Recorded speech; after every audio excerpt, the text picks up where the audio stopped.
Alors bonjour à tous, voyons quelques exemples, deux exemples en particulier, de résolution d'inéquations du premier degré.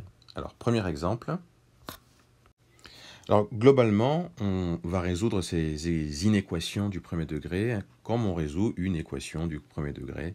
Il y a juste une ou deux choses à savoir, mais globalement ça va être le même principe. L'idée ça va être d'isoler les nombres en x dans le membre de gauche, donc ici, comme on aurait fait pour une équation classique. Alors ça va nous donner donc moins 8x plus 2 plus 3x, le 3x je le passe de l'autre côté, supérieur ou égal à 5. Je vais maintenant mettre le 2 de l'autre côté, ce qui me donne moins 8x plus 3x supérieur ou égal à 5 moins 2.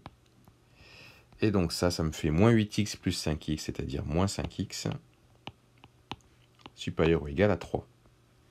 Et c'est là où il va falloir faire attention, puisque quand vous devez résoudre une équation, si pour obtenir x égale, ou du moins x supérieur ou inférieur à quelque chose, là ce qu'il va nous falloir faire en fait, c'est de diviser de chaque côté, dans chaque membre, par moins 5. Lorsqu'on multiplie ou que l'on divise par un nombre négatif, il faut changer le sens de l'inégalité. C'est ce qu'on a vu en cours. Donc là, comme je divise par moins 5, je vais l'écrire, je vais faire une ligne supplémentaire.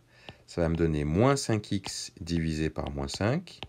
Là, j'ai 3 divisé par moins 5. Et comme j'ai divisé par moins 5, tout de suite, je dois changer le sens de l'inégalité. Du coup, les moins 5 ici se simplifient. Ça me donne x inférieur ou égal à moins 3 sur 5. Le moins, je peux le mettre ou ici ou là. Ça représente un intervalle. Ce sont tous les nombres inférieurs ou égaux à moins 3 cinquièmes. Comment on l'écrit sous forme d'un intervalle? C'est S égale moins l'infini. Rappelez-vous le chapitre sur les intervalles qu'on a fait.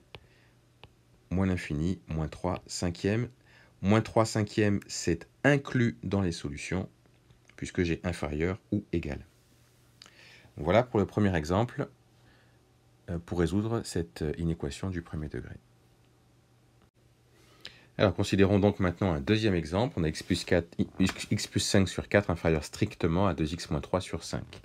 Alors, quand vous avez comme ça des fractions, vous n'avez pas de signe égal. Si vous aviez eu un signe égal, vous auriez pu faire utiliser le produit en croix, mais là, ce n'est pas possible. Donc, je vais vous montrer une méthode qui marchera tout le temps, quand vous avez des fractions. L'idée, ça va être de prendre le plus petit multiple commun aux deux dénominateurs ici, 4 et 5.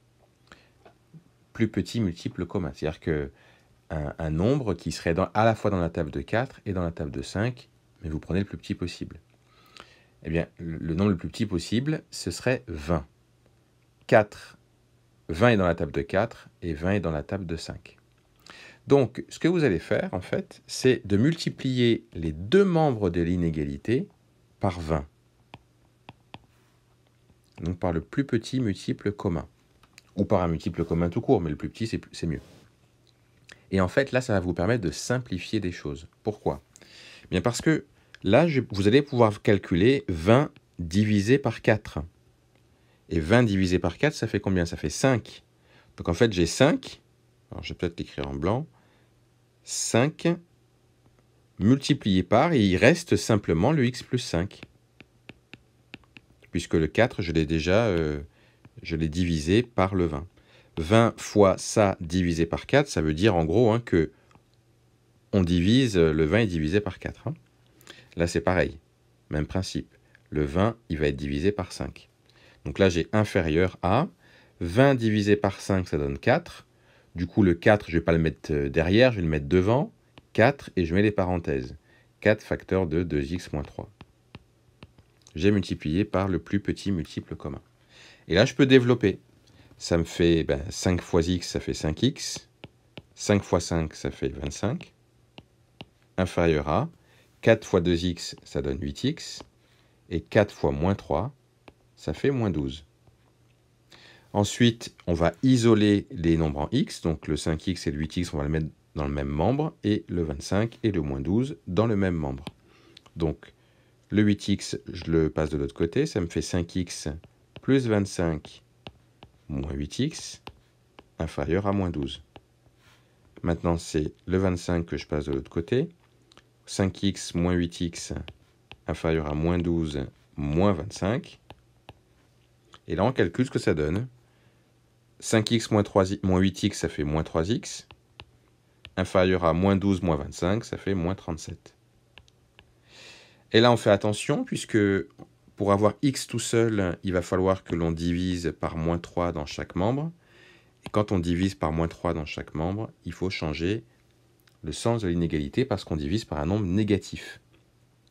Donc ça me fait moins 3x sur moins 3. Ici, ça me fait moins 37 sur moins 3. Et comme c'est un nom négatif, je change le sens de l'inégalité. Je vais continuer ici. Donc ça me fait x supérieur à 37 sur 3. J'enlève les moins puisque moins divisé par moins, ça fait plus. Et donc les solutions, ce sont tous les nombres strictement plus grands que 37 tiers. Donc 37 tiers n'est pas inclus dans les solutions puisque je n'ai pas supérieur ou égal, mais j'ai supérieur strictement. Donc je mets le crochet dans ce sens-là. Et comme c'est tous les nombres plus grands que 37 sur 3, ça va jusqu'à l'infini. Et la solution, on l'écrit comme ça. Et voilà.